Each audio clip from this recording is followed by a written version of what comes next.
When I void out here, washing machine. It's like a call here.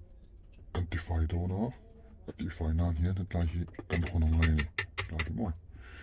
He gem te po here na tihfai. Chuan in tools stang man do dang po here hon te ni. Something. He a chin ti kan karkaw mai. Ti kan karkaw bang he. Ti kan karkaw. Chuan like here ni star screw on chi hanin. Ta kon na man the hon nga ni ko na. Chuan kan muta kan khan. Hemi hi black and decker ani ya. Hemi hi man the ya. Chuan he po here man the ni. Hemi star po here ni man the ya. Osam takin hemi hianin kan hong thei do na ni. Ya ti chuan hemi drill bang hianin hi kan hong do na ni. Ta han mo anti clockwise zone in kan tiang. Hi anti clockwise zone in hon do na ni. Kan hi kan hong ang.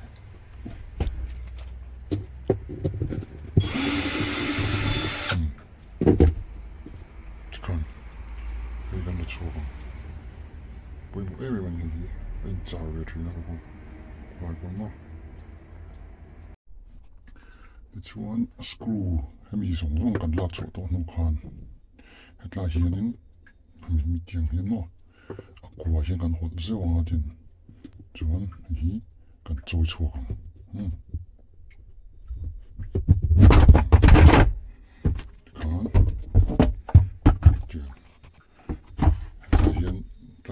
Tầm đỡ công chuyện nào, tiếng gì thế mà, chỉ phăng công chuyện nào, chúng tihfai nan chuan, thì cái này giờ lên đấy thì cái chuyện tihfai thế đó này.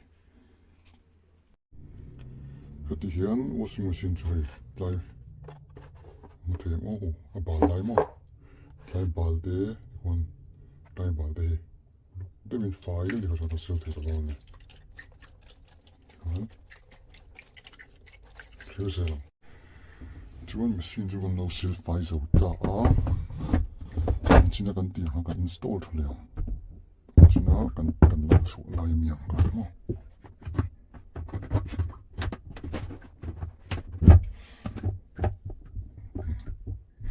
dik lại ta khop mai kon kan install thale do ne ti chuan hemi hi an ta kha kan bo le na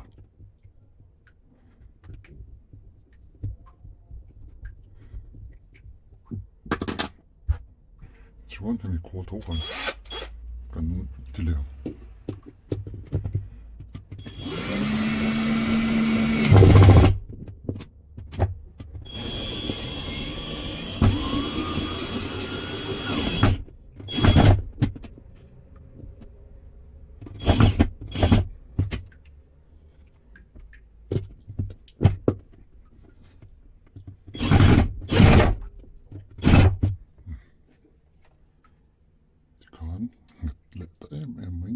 chuan a ke phian kan chin leang hi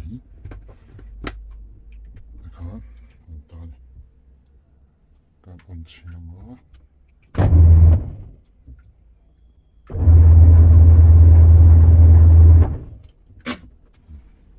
ka zong kha ni